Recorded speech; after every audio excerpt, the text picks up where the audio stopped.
वो पुलिस की जीप थी जो माल के मरकजी दरवाजे में दाखिल होकर रुक गई थी और 3 पुलिस वाले नीचे उतर आए थे। इनमें एक सब इंस्पेक्टर था और 2 कांस्टेबल जिनके हाथों में राइफलें थीं। वो जीप के हेडलैम्प्स की रोशनी में हमारी गाड़ी के टायरों से दबी हुई घास को देखकर आए थे और फिर वो तीनों इस दबी हुई घास को देखते हुए आगे बढ़ने लगे। मेरे दिल की धड़कन तेज़ होने लगी। मैं दीवार की आड़ में खड़ा इनके कदमों की आवाज़ें सुन रहा था जो लम्हा बलम्हा करीब आती जा रही थी। और फिर एक और आवाज़ सुनाई दी, रुक जाओ हुक्म। वो आवाज़ खासी डरी डरी और सहमी सहमी थी। आगे जावन में बहुत ख़तरा है। क्या ख़तरा है रे? चल तू आगे लग। दूसरी आवाज़ बारोक थी, हुक्म। पहली सहमी हुई आवाज़ दोबारा सुनाई दी, महाराजा शान सिंह का महल है, यहाँ अब भी कौशल्या की आत्मा भटक रही है। मैंने अभी अभी किसी नारी की रोने की आवाज़ सुनी है। वो तीनों शायद वहीं रुक गए थे क्योंकि अब कदमों की आवाज़ सुनाई नहीं दे रही थी। अलबत्ता इनकी बातों की आवाज़ अब भी मेरी समाज से टकरा रही थी। कौन कौशल्या? वो बारी आवाज़ सुनाई दी। वो गालबन सब इंस्पेक्टर था जो इस पार्टी का इंचार्ज था। वही कौशल्या जिसे महाराजा शान सिंह के आदमी डोली में से उठा कर लाए थे और इस हवेली में इसके साथ बलात्कार किया था। कौशल्या ने महाराजा शान सिंह को कत्ल करके आत्महत्या कर ली थी। ये महल इसीलिए वीरान हो गया। यहाँ कौशल्या की आत्मा का कब्जा है।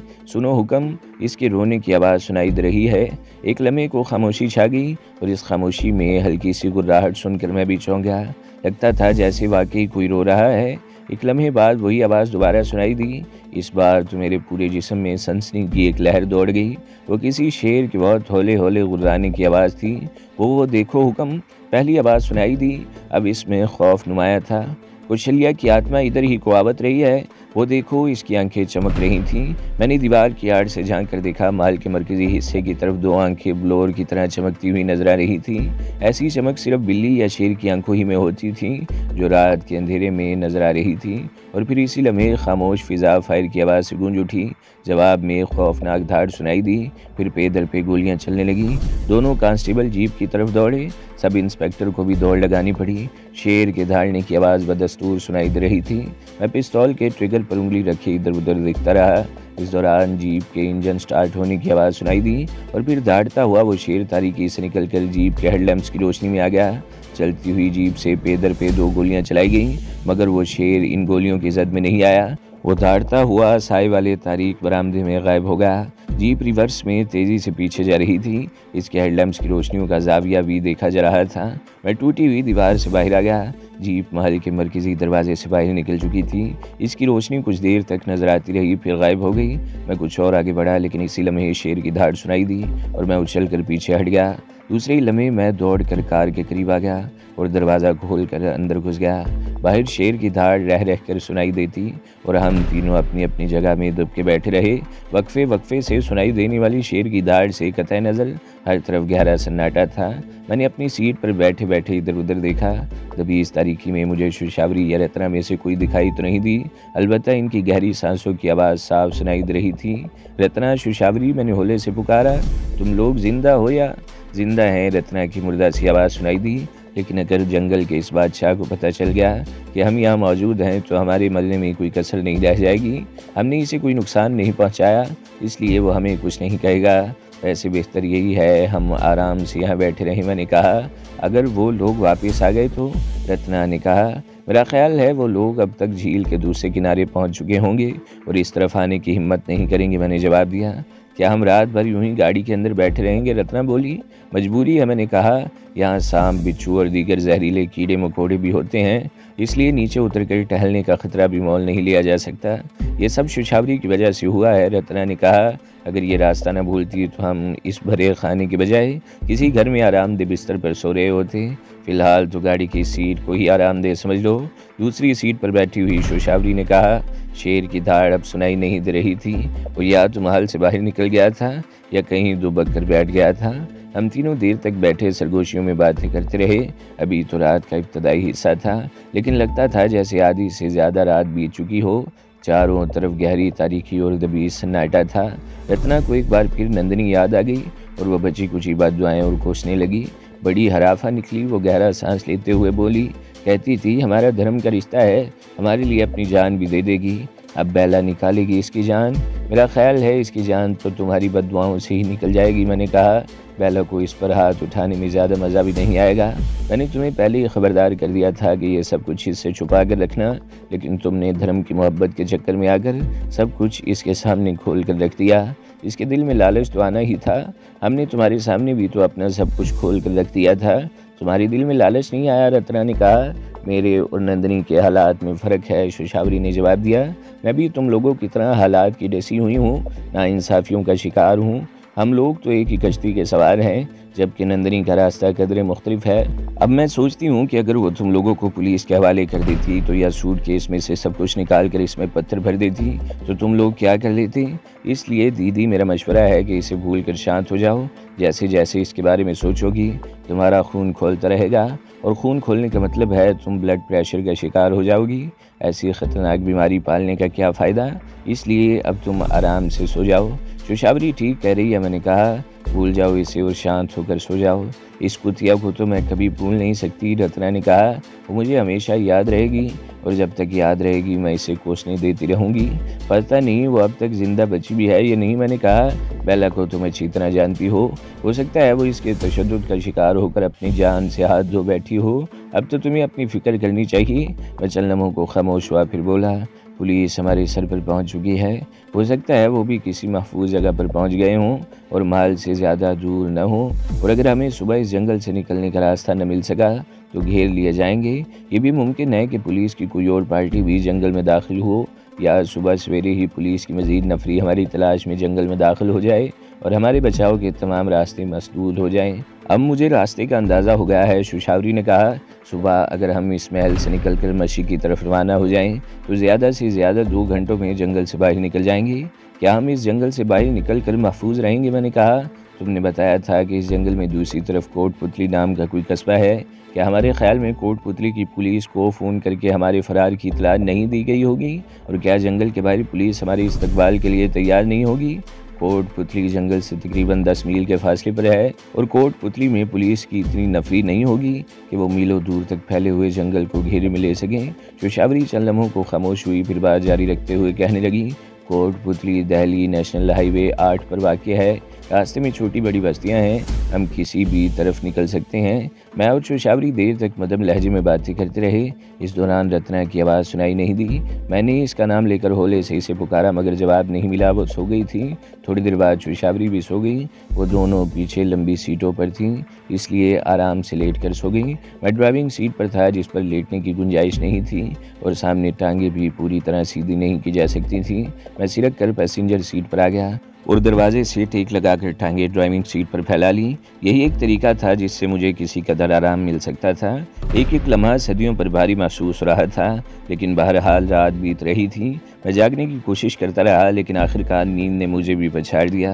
मेरी आंखें बंद होती चली गईं और फिर मुझे कुछ याद नहीं आया। शोशावरी ने मुझे झंझोड़ कर जगाया। मैं शायद 3-4 घंटे ही सोया था। नींद पूरी नहीं हुई थी और मेरी आंखों में मिर्चें सी भरी हुई थी। दिमाग पर भी बहुत सा था।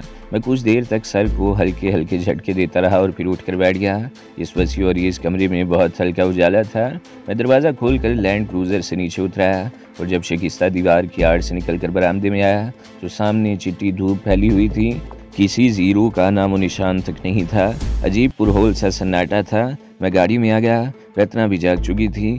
लैंड क्रूज़र की सीटों की पिछली तरफ पेट्रोल के डब्बों के साथ पानी का कैन भी रखा हुआ था। मैं दोबारा नीचे उतरा और पिछला दरवाज़ा खोलकर पानी का कैन उतार लिया। पानी के चींटों की जलन कुछ कम हुई। चंद घूंट पानी पीकर मैंने कैन शोशावरी के हवाले कर दिया। हमारी ये रात बड़ी अजियत में गुजरी थी, लेकिन 15-20 मिनट बाद हमारे हवास बहाल हो गए थे।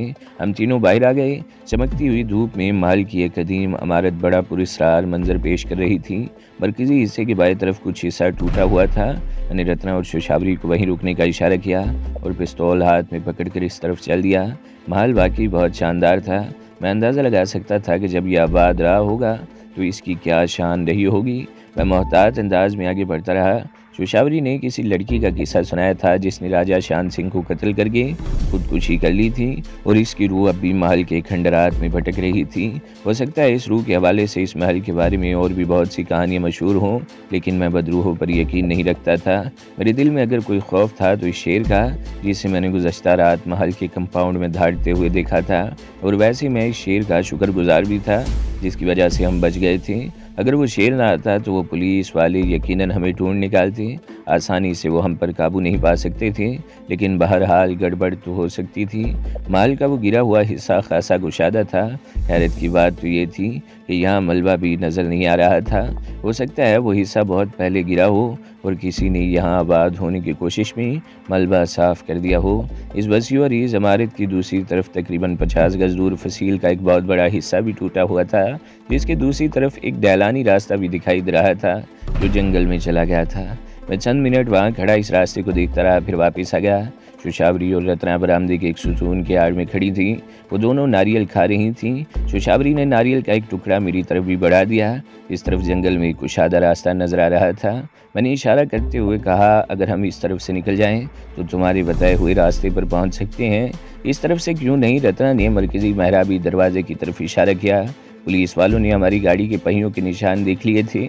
मैंने कहा, रात को तो शेर ने इन्हें यहाँ से भागने पर मजबूर कर दिया था, लेकिन मैं दावे से कह सकता हूँ कि वो ज़्यादा दूर नहीं गए होंगे। इन्हें यहाँ हमारी मौजूदगी का यकीन हो चुका है। हो सकता है वो कुर्बा जवार ही में कहीं घाल लगा कर बैठे हों।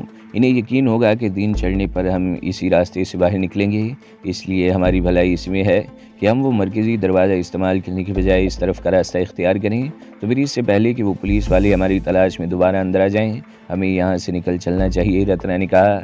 हम तीनों अंदर आ गए। रत्ना और शोशावरी पीछे वाली सीट पर बैठ गईं और मैंने स्टीयरिंग सीट संभाल ली। इंजन स्टार्ट करके गाड़ी को बड़ी एहतियात से इस कमरे और बरामदे से निकाला और इसका रुख महल के इस हिस्से की तरफ मोड़ दिया। वसी और इस कंपाउंड घास और झाड़ियों से हटा हुआ था। मुझे गाड़ी को महल के इस टूटे हिस्से तक ले जाने में कोई दुश्वारी पेश नहीं आई। इस रास्ते को देखकर ऐसा लगता था जैसे यहाँ से बाकायदा मलबा साफ किया गया हो। मैंने इधर उधर इशारा करते हुए कहा, ये वीरान महल माजी में तवील अरसे तक डाकुओं का अड्डा भी रहा है। शोशावरी ने बताया। रास्ता यकीनन उन्होंने ही साफ किया है। हो सकता है डाकुओं के बाज़ ग्रोह अब भी इस तरफ आते रहते हों। ये इनके लिए महफूज तरीन जगह है। पुलिस इन घने जंगलों में इनका पीछा नहीं करती, लेकिन पुलिस ने हमारा पीछा तो नहीं छोड़ा। मैंने मुस्कुराते हुए कहा, हमारे पीछे आने पर भी अब वो पछता रहे होंगे। शोशावरी ने बताया। डाकू एक या दो नहीं होते, इनके ग्रोह 30-30, 40-40 आदमियों पर मुश्तमिल होते हैं। पुलिस इनका पीछा करने की हिमाकत नहीं कर सकती। हमारे बारे में पुलिस की राय मुख्तलिफ हो सकती है। हम तादाद में सिर्फ 3 हैं, एक मर्द और 2 औरतें, और पुलिस के ख्याल में हमारे पास असला भी नहीं होगा, इसलिए हमारा ताक़ुब करने में उन्होंने कोई मुज़ायका नहीं समझा और अब यकीनन पछता रहे होंगे। महल की फसील से निकलकर हम खुली जगह पर आ गए। चारों तरफ कांटेदार झाड़ियाँ थीं, लेकिन इस रास्ते की निशानदही हो रही थी जो बतदरीज ढलान की तरफ चला गया था। झील हमारे बाएं तरफ थी और हम बतदरीज इससे दूर होते जा रहे थे। जंगल खासा गुंजान था। दरख्तों में बल खाता हुआ वो रास्ता ऐसा था जैसे बहुत पहले बाकायदा इस्तेमाल होता रहा हो। तकरीबन 1 घंटे तक मैं गाड़ी चलाता रहा और फिर एक जगह मुझे गाड़ी रोक लेनी पड़ी। आगे एकदम गहरा नशीब था, अमूदी ढलान थी और कोई बाकायदा रास्ता भी नहीं था। इस अमूदी ढलान पर गाड़ी को उतारने की कोशिश करना खुदकुशी के मुतरादिफ था। मैंने इंजन बंद कर दिया और हम तीनों नीचे उतर आए। नीचे नशीब में भी ताहद निगाह घना जंगल फैला हुआ था। हम कुछ देर इधर उधर देखते रहे, फिर गाड़ी में आ गए। मैंने इंजन स्टार्ट कर दिया और गाड़ी को नशीब के साथ साथ चलाता गया। तकरीबन 1 मील का फासला तय किया होगा। एक ज़ोरदार धमाका हुआ। हम तीनों उछल पड़े। मेरी गिरफ्त स्टीयरिंग पर ढीली पड़ गई और लैंड क्रूज़र लहराने लगी। रफ्तार तो जाहिर है तेज़ नहीं थी, लेकिन मुझे गाड़ी रोक लेनी पड़ी और जब नीचे उतर कर देखा तो इस धमाके की वजह मेरी समझ में आ गई। आगे का एक टायर ब्रस्ट हो गया था। ये गनीमत थी कि गाड़ी में एक स्पेयर व्हील मौजूद था। गाड़ी के पिछले हिस्से में टूल बक्स भी था। मैंने जैक वगैरह निकाल कर गाड़ी के करीब रख दिया और फटे हुए टायर के नट खोलने लगा और फिर जैक गाड़ी के नीचे लगा दिया। शोशावरी और रत्ना भी नीचे उतर आईं। शोशावरी देवी मैं इसे बाजू से पकड़ कर आगे ले गया। ये जैक का हैंडल घुमाओ, गाड़ी को ऊपर उठाना है। शोशावरी झुककर मेरे बताए हुए तरीके से जैक का हैंडल घुमाने लगी, मगर इसकी साड़ी का पल्लू बार बार नीचे गिर रहा था। इसने पल्लू कांधे से हटाकर कमर में अड़स लिया और हैंडल घुमाने लगी। गाड़ी आहिस्ता आहिस्ता ऊपर उठने लगी और फिर मैंने इसे रोक दिया और नट पूरी तरह खोलकर पहिया बाहर निकाल कर दूसरा पहिया चढ़ा दिया और हाथ से नट कसने के बाद जैक निकाल लिया और पाने की मदद से नट कसने लगा। रत्ना इस वक्त गाड़ी की दूसरी तरफ खड़ी थी। मैं आखिरी नट कस रहा था कि रत्ना की आवाज़ सुनकर चौंक गया। अरे ये देखो क्या हुआ। मैंने सर उठाकर इसकी तरफ देखो, ये देखो ये पहिया भी। रत्ना का जुमला मुकम्मल होने से पहले मैं उठकर इसके करीब पहुंच गया और मेरे मुंह से इस तरह गहरा सांस निकल गया जैसे गुब्बारे से हवा निकल गई हो। बाएं तरफ का पिछला पहिया भी फ्लैट हो रहा था। मैंने झुककर देखा तो लकड़ी का एक नोकीला टुकड़ा टायर में पेवस्त था। मेरा ख्याल था कि लकड़ी का ये टुकड़ा अगला टायर ब्रेस्ट होने से कुछ देर पहले इस टायर में लगा होगा। हम अगला पहिया तब्दील करते रहे और इस दौरान पिछले पहिए की हवा निकल गई। लानत सो, मैंने बिड़बिड़ाते हुए टायर पर एक ठोकर मारी। अब क्या होगा? रत्ना मुर्दा से लहजे में बोली। अब पैदल मार्च होगा, मैंने कहा। शोशावरी भी इस तरफ आ गई और फ्लैट शुदा टायर देखकर इसका चेहरा भी धुआं हो गया। अब क्या होगा? इसने भी वही सवाल किया जो इससे पहले रत्ना कर चुकी थी और मेरा जवाब भी वही था जो मैं रत्ना को बता चुका था। तुम तो गाइड हो, अब हमारी रहनुमाई करो, मैंने कहा। हम चंद मिनट वहाँ खड़े बकझक करते रहे। गाड़ी में एक ही फाजिल टायर था जो आगे लगा दिया गया था और मेहनत भी रायगा आ गई थी। ये गाड़ी अब हमारे लिए बेकार हो चुकी थी। अब इसके अलावा कोई चारा नहीं था कि हम अपना सफ़र जारी रखें। रत्ना ने गाड़ी से सूटकेस निकाल लिया। ये बोझ उठाने की ज़रूरत नहीं, इसे यहीं छोड़ दो, मैंने कहा। क्या मतलब ये यहाँ छोड़ दूँ? रत्ना ने मुझे घूरा। मेरा मतलब है इस सूटकेस की क्या ज़रूरत है? वो थैला निकाल लो, इसे तो आसानी से गले में लटकाया जा सकता है, मैंने कहा। बात रत्ना की समझ में आ गई।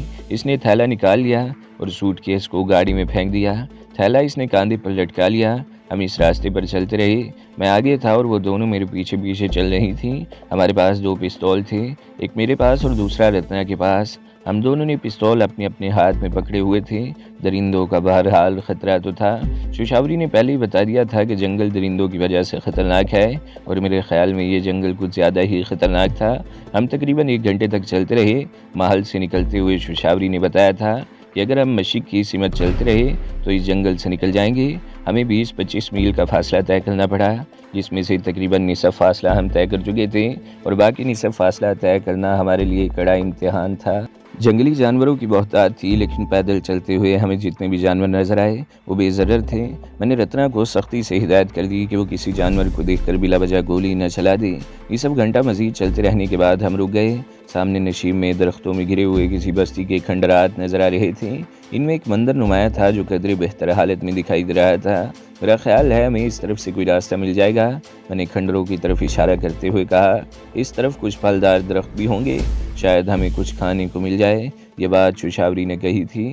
शोशावरी के कहने पर याद आया कि हम सुबह से भूखे प्यासे थे। रात का बचा हुआ थोड़ा सा नारियल खाया था और अब वो भी नहीं रहा था। रास्ते में कोई फलदार दरख्त भी नजर नहीं आया था। वो खंडर तकरीबन 1 मील दूर था। शोशावरी और रत्ना थक गई थीं। रत्ना थैले को एक कांधे पर मुंतकिल करती और कभी दूसरे कांधे पर। इसे ये थैला भी अब बोझ लगने लगा था। आखिरकार मैंने इसे वो थैला लेकर अपने कांधे पर लटका लिया। एक छोटी सी नदी पर हम रुक गए। नदी में गदला पानी बह रहा था। हमारे लिए ये पानी भी आबे हयात से कम नहीं था। कुछ देर आराम करने के बाद हम आगे चल पड़े। वो खंडर अब ज्यादा दूर नहीं रह गए थे। यहाँ जंगल भी छदरा होता चला गया और आखिरकार हम खुली जगह पर निकल आए। वो खंडर अब हमारे सामने थे। मंदिर इस बस्ती से तकरीबन अलग थलग था और इसकी दीवारों पर अगरचे काई जमी हुई थी, मगर वो काफ़ी बेहतर हालत में नजर आ रहा था। जबकि इसके बाएं तरफ तकरीबन 100 गज के फासले पर इस बस्ती के बेशतर मकान टूट फूट का शिकार हो चुके थे। मेरा ख्याल है इस बस्ती में जाने की ज़रूरत नहीं, ये मंदिर ही हमारे लिए मुनासिब रहेगा। रत्ना ने मंदिर की तरफ इशारा करते हुए कहा। हम इस मंदिर की तरफ चल पड़े। ईंटों का एक बहुत बड़ा चबूतरा था जिस पर भट्टे की पकी हुई सुरख ईंटों से वह मंदिर बना हुआ था। वो तकौन इमारत तकरीबन 60 फीट बुलंद थी। हवादे से ज़माना ने इसके कुछ हिस्से तोड़ फोड़ दिए थे। दीवारों पर काई जमी हुई थी। कहीं कहीं ईंटों के जोड़ों से घास भी फूट रही थी। तकरीबन 30 फीट की बुलंदी पर मरकजी दरवाजे के ऐन ऊपर दीवार में पीपल का एक पौधा भी उगा हुआ था। जिस तरह ईंटों के जोड़ों में घास खुदरू थी, इस तरह पीपल का ये पौधा भी खुदरू था। इसकी 2 शाखें 8-10 फीट तक आगे को निकली हुई थीं और 3-4 शाखें इतनी बुलंदी तक ऊपर चली गई थीं। ये कोई ताज्जुब खेज बात नहीं थी। कदीम इमारत की दीवारों पर अक्सर इस किस्म की चीज़ें दिखाई देती हैं। मंदिर का दाखिली रास्ता महराबी था। ऐसा ही एक रास्ता पिछले की तरफ भी निकल गया था। यह हॉल तकरीबन 40 फीट चौड़ा और इतना ही लंबा था। दाएं तरफ एक चबूतरा था जिस पर किसी ज़माने में किसी देवी या देवता की मूर्ति विराजमान रही होगी, लेकिन इस वक्त तो इस चबूतरे का भी बेशतर हिस्सा टूट फूट चुका था। चबूतरे के पीछे एक तंग सा रास्ता भी था। तो दोस्तों, अगली किस्त सुनने के लिए हमारे चैनल को ज़रूर सब्सक्राइब करें, वीडियो को लाइक करें और बेल के आइकन पर भी क्लिक कर दें ताकि हर जो आने वाली वीडियोज़ हैं वो आपको सबसे पहले मिलती रहें।